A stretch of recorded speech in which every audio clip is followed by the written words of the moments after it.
नमस्कार साथियों, मैं कुसुमलता देश के व्यूज चैनल पर आप सभी का स्वागत करती हूँ।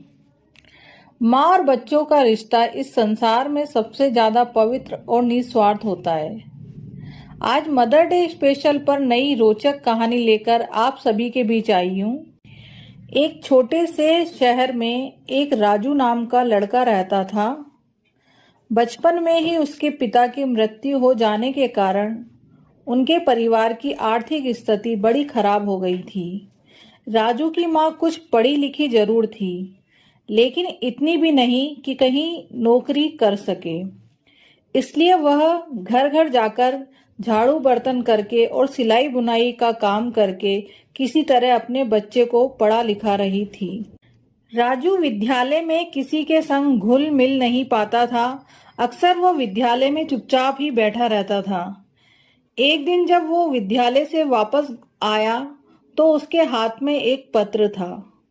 उसने माँ को पत्र देते हुए कहा कि माँ, गुरुजी ने तुम्हारे लिए एक पत्र भेजा है।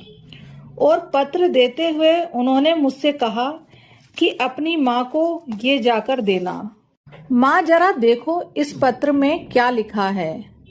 माँ ने मन ही मन पत्र पढ़ा और मुस्कुराकर बोली, बेटा, इसमें लिखा है कि तुम्हारा बेटा बहुत होशियार है। इस विद्यालय के बाकी बच्चों की तुलना में उसका दिमाग बहुत तेज है। हमारे पास इसे पढ़ाने लायक शिक्षक नहीं है, इसलिए आप कल से इसे किसी और विद्यालय में भेज दें। यह बात सुनकर राजू को दुख तो हुआ, साथ ही उसका मन आत्मविश्वास से भर गया कि वो सबसे खास है और उसकी बुद्धि तीव्र है। माँ ने उसका दाखिला दूसरे विद्यालय में कर दिया। समय बीतने लगा। राजू ने खूब मन लगाकर पढ़ाई की और एक अच्छे पद पर जा पहुंचा। राजू की माँ कई दिनों से बीमार थी और एक दिन उसकी मृत्यु हो गई।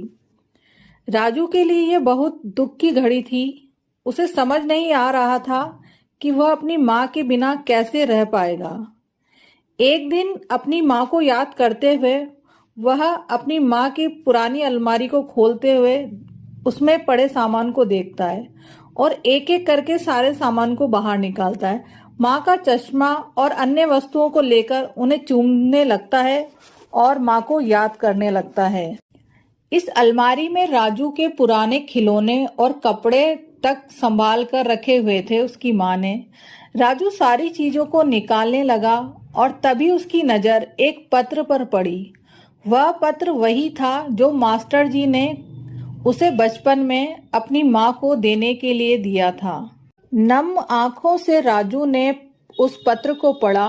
उस पत्र में लिखा हुआ था, आदरणीय अभिभावक, आपको बताते हुए हमें बड़ा दुख है कि आपका बेटा पढ़ाई में बहुत कमजोर है और खेल कूद में भी हिस्सा नहीं लेता है।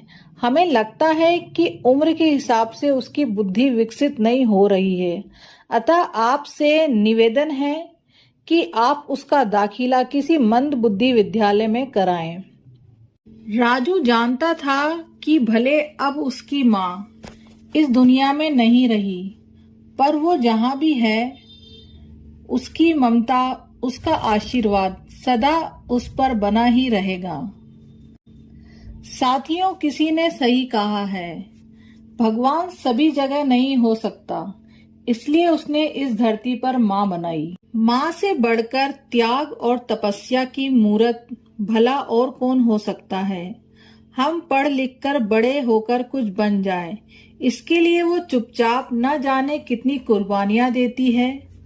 अपनी जरूरतों को मारकर हमारे शौक पूरे करती हैं। यहाँ तक कि संतान बुरा व्यवहार करे तब भी उसका भला ही सोचती है। साथियों, उम्मीद करती हूँ कि आपको ये कहानी अच्छी लगी होगी। हमारे देश के व्यूज चैनल को और ज्यादा से ज्यादा लाइक, शेयर और सब्सक्राइब करें ताकि आप सभी को हम अच्छी बातें आपके अपनों तक पहुंचाते रहें। मैं फिर एक नई कहानी के साथ दोबारा आपसे जल्दी मिलूंगी। धन्यवाद।